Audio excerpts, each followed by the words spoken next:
Hey guys, so this is my vintage Singer 112W115. It's an industrial double needle machine, full rotary hook via a belt drive, lock stitch, and it's also a needle feed machine, meaning that the needle actually works in unison with the feed dogs to pull the material back. So it's good for really lightweight material, but also really good for heavyweight material, and I'll kind of explain why in a minute. This one is probably from the 40s, and these things really will just last forever. The 112 series is the double needle version of the 111 series, which is probably the most common that you would see. So like the walking foot version that you'd see a lot of these vintage Singers is like a 111W155. This machine shares a lot of similarities in the body, except it's longer. It does have a longer bed, but the general body of it, the hook mechanism, the fact that it's belt driven, the tension assembly is really similar. I mean, there's a lot of overlap in parts, which is a good thing on these vintage Singers because it's really easy to find parts between the entire line and the 112 and the 111, but also because Juki and Kanso and a lot of the other Japanese and Chinese makers basically created clones of the Singer 111 and 112 line. So like you'll see the Juki LH515, which is a pretty common double needle machine, that's based on this Singer. So there's a lot of overlap in components, needle plates, bobbins, needle bars, things like that that are swappable, which is good. But I just thought I would do a video on mine. I've actually moved on. I use a different double needle machine now. I use a Brother double needle machine that has a switchable needle bar, split needle bar. And really it was just decided to go for it for that split needle bar feature, but it's totally not necessary. But so I don't really use this one that much anymore, but I just thought I'd do a video on it. So you guys can kind of see what these machines are all about, because if you're in the market for a double needle machine, this really should be at the top of your list. And I'll go over why as well, but you can see this table actually, the thing about these double needle machines is because there is a hook on the right and left side of the needle, they have to have longer beds in order for you to maintain and still have that same harp space, so the area between the pillar and the needle. So they do extend out. The bed is longer. So you have to get a specific table for it. This one I actually built. I built a lot of tables. This one I actually built. It's 2 layers of plywood, glued and screwed together, and then I edge band them with 1/2 inch or 1/4 inch. It really depends. This might be 3/8 or half. I'm not sure, but just to give it additional durability so you don't get that chipping. And then I usually just finish them with like an oil finish. So I think I used Danish oil on here or something, but boiled linseed oil works well. And I just like them because you can sand those down and restain and reapply the oil at any time. It's not like a polyurethane or something where it can get damaged and then you have to basically refinish it. The legs, these are actually legs that are from a Pfaff machine that I had. I just like these H-leg tables better. I just think they're cleaner looking. So when I go for it, you can see it does have, these all have knee lifts. I have the original oil pan and things like that. But here I'll show you some more details on the cutouts. If you're thinking about making a table for yourself or something. You basically drill it, and then I use a template that I made with a router after it's been drilled and jigsawed out. And then that way you get really smooth edges and just really clean lines. But yeah, they're not super difficult. So if you're thinking about it, give it a shot and see what you can come up with. It's more of a rewarding experience, and these tables are better too. A lot of what you'll see are particle board tables. Anyway, back to the machine.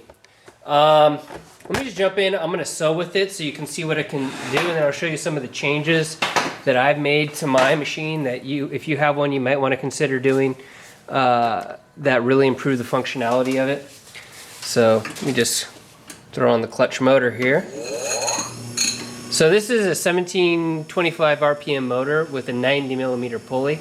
And you'll see the kind of slow speed control you can get from this motor. A lot of people will say drop it down to a 50. I don't think it's really necessary in all cases. But so this is 2 layers of like an upholstery vinyl or something. And I'll just go. So this one, you can space these, by the way. The spacing on the needle is totally adjustable on this machine, and I'll show you how on the underside and also through the needle bar. But this will you can space these needles as narrow as 3/32 all the way up to 2 inches wide. So your versatility on this machine is phenomenal. And I'll maybe talk about some of the applications on why you would want to go really wide later. But so let's start. So the machine doesn't have reverse, but how you get around that is you do a couple stitches forward, lift the with your knee lever, drop the needle back down in the starting position, and then sew. And you'll see you create a lock stitch at the beginning, so you don't have to worry about this coming undone. And you don't really need reverse on these machines, on really any industrial or any machine. It's just a convenience feature. That's how you accomplish that.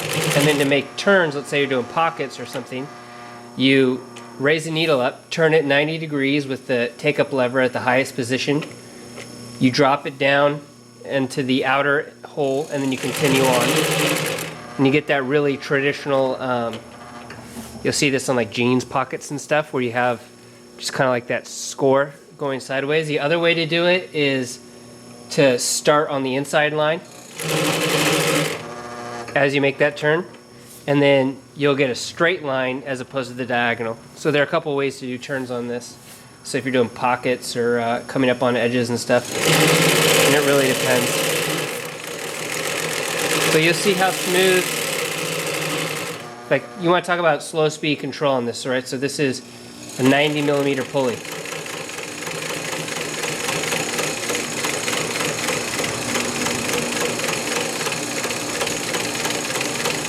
So you can see how slow I'm going, and you have a lot of control. So don't let anybody tell you that you have to get a servo motor. It's simply not true. And then this is a needle feed machine. So I'm going to pull the camera down. Maybe you can see better, a little bit better, what's happening here. So watch the needle here. I'll go slow again. Can you see what's happening? Look at the, you see how the needle moves? So what's happening is the needle's coming forward as it penetrates the fabric and enters into the feed dogs. The feed dogs and the needle both move in unison to pull the material back. So that way you have really even feeding of material. So you can go through really multiple layers, heavy duty material, and still have consistent feeding. What a lot of people don't talk about though, which really is one of the main features and points of having a needle feed machine, is if you're working also on really light materials where you don't want the feed dogs to stretch or distort the material. So you use a needle feed machine. And the reason being, you can back off tension really far off on the presser foot because you're not necessarily relying on the feed dogs to move the material anymore. The needle now is moving the material, so you're not dependent on presser foot tension or pressure foot pressure. So that's why you'll see like people who are sewing like really lightweight materials will use needle feed machines with basically zero presser foot pressure on the top. So that's 2 layers. Let me double it up to 4. And you can see the tension on that looks really good. Stitches are all even. Drop it back down.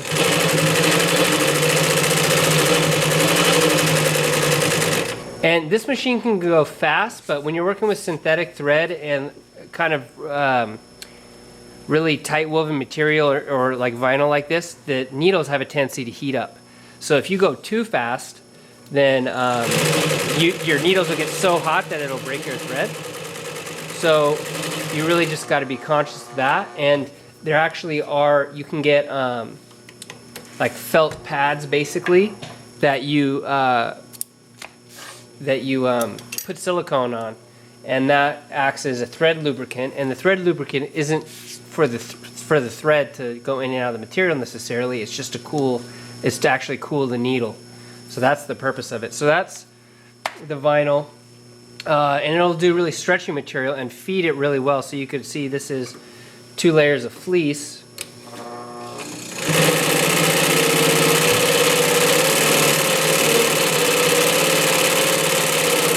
And normally this stuff is really tough to feed because it moves, it's fluffy. It's just the nature of working with fleece. But you can see that it does it no problem. So that's fleece. Another really common use for this type of machine is denim, doing flat felled seams and things like that. So I'll just start with 4 layers of, or just do 4 layers of denim. And then again, if you want to lock stitch it, you move back.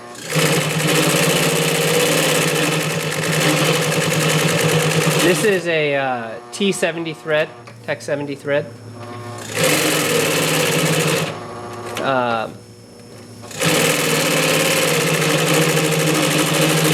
And this is basically a must-have if you're applying pockets. This is like a must-have machine. It makes it so much easier, and the results are just way more professional.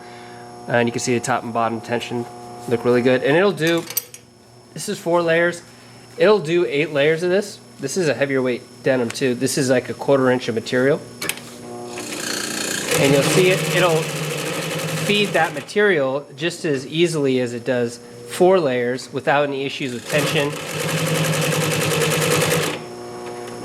And it'll go fast too. I'll have, so you can see how fast that machine goes. Pull it out here and you can take a look. So that's 8 layers. It looks just as good as the 4, which is over here. Stitch length doesn't change. Everything looks really good. Now, I used to have the single needle version of this machine, and the reason why I got rid of it was because it's redundant to have the same machine, basically, single and double needle, because the reality is if you just want to run a single needle on this machine and not use the double needle feature, take the needle out and it's a single needle machine. There's no reason that you can't run this as a single needle just as you could run it with a double needle. So if you're in the market for a needle feed machine, I would consider just going, if you can find them. That's the thing, is the cost differences can be substantial depending. But go, you know, even if you want a single needle, get the double needle. You never know in the future. You can disengage the left or right hook by moving it away from one of the gears so it doesn't even spin. And then you have a second hook where if something happens, you have a backup hook. I don't know. It just seems crazy to me that if you had the choice between them, that you would go for a single needle. So you can see the hook on this is the same as like a 111, 155, or like any of these other 111, 155, or 111, 112 variants. They all use the same bobbin size. It's full rotary hook, so it's super smooth, gear driven. These 2 hooks, I actually put brand new hooks in it just because when I got the hooks had some play in the bobbin case. So the bobbin case is this here. It had a little bit too much play, and it was just a little bit too noisy. So you can find parts for these, and they're not terribly expensive, so I just went ahead and upgraded both the hooks to new ones. The other thing about it, too, is that they come with a different style presser bar. So you see how there's a screw here? So this is a push-in screw style needle gauge set. So you push it in, you screw it in. The thing is, they don't really make them like this anymore. This is how the vintage style was. This originally was a 5/8 machine, and you can see basically when you get a kit, they come with a presser foot, a needle plate, your feed dogs, and then typically this end piece, not the whole needle bar. Now what I did was I actually changed out the needle bar in this machine for a modern one. Now you can order the needle bar for the Juki LK or LH515, but it's too long. Same diameter, but it's too long. So you have to cut it down. You have to cut out maybe a 1/2 inch off the top to get it to fit inside the nose of the machine. But the reason for that is now you can swap out with the modern gauges, and they're really inexpensive. And instead of a press-in style, these are screw-ins. So you can see this one, literally I could unscrew this and it takes a couple seconds for that to unscrew, and I could put in any size. Take out the needle plate, put in a new needle plate, and then new feed dogs, respace the hooks, and you're good to go on a new one. And retiming it's very easy. The other thing about that is you see those marks on the bottom? The spacing on this corresponds, this is the needle rise that has to happen. So you go to bottom dead center, and then the needle bar has to come up this amount before it should come in contact or go in the same axis as the hook point. So this helps you retime it. So right now I have it set exactly to where when you go to retime this thing, you raise it up until that line is flush, and then when you go to respace it, you just move the hook so that the hook point is at the middle of the needle at that position. Super easy. So let me show you the bottom so you can see what's involved if you're thinking about respacing one of these, because you can respace them. Super easy. Okay, you have a screw here and a screw here. See these two screws. Okay, these will allow you to slide this whole hook assembly back and forth. Both of them slide, and you can see the space here, and that will allow you to go as wide as 2 inches spacing. So you have basically an inch on each side here. These gears also move, so depending on how much you're changing, you're actually changing the spacing, you might have to move the gear also. But it's really straightforward. So once you do that, can't really see it. I have to take the needle plate off to see what it looks like to time it, but it's a pretty straightforward process.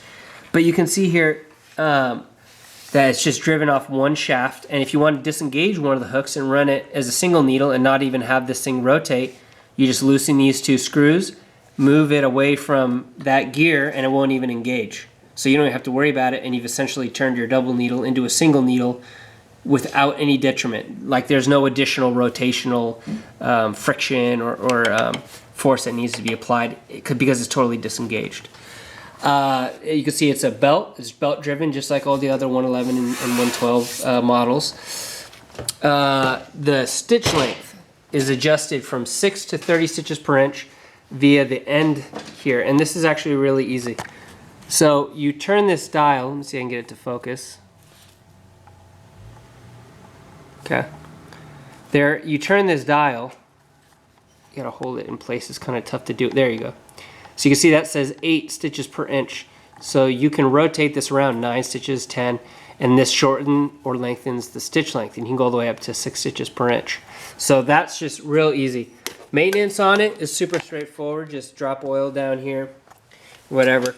Some of them don't have this. This is actually for a bar that comes out that will hold a spool of tape. Because if you see like this foot here, see that opening in the front? A 5/8 inch tape, or maybe a 3/4 inch tape goes through here. And this spaces it at 5/8 of an inch. So you have stitching perfectly even from the edges when you're applying tape. And you would do like if you had an open seam and you would sew with the wrong side up, and you would tape down that seam. So it's really really clean way to finish off the inside seams and to add durability. But yeah, so there it is. That's the Singer 112. If you have one of these, I really suggest that you modify it and change out the needle bar and put in a modern needle bar that is threadable. It will open up the possibilities for future upgrades. Check your hooks, just see if there's any play in the bobbin case. You want them to be pretty tight, and the hooks are relatively inexpensive for the most. I mean, you know, so they're available. And then check the hook points. You want them to be. I mean, that's sharp. That would cut me if I, you know, put a little force on there. So you want your hook sharp. But aside from that, the adjuster's manual and the service manual with all the specs on how to adjust this thing, they're all available through Singer online. So if you run across one, all that information's out there. So if you're fairly comfortable, you can do all the maintenance yourself and make all the adjustments and never have to take it into anybody, and just familiarize yourself with the machine. So if you're in the market for a double needle, highly recommend the Singer. Obviously, this is like a classic. So I might do a video later on my brother that I use Not such a common, that machine is pretty rare. You don't really see many people using that one. So I don't know if I'll do a video on it, but yeah, so I just thought I'd share. This is my Singer 112W 115. It's a double needle feed, lock stitch, horizontal bobbin, belt driven and rotary driven and gear driven machine. So check them out, see if you can find one. Highly recommend them. Thanks, guys.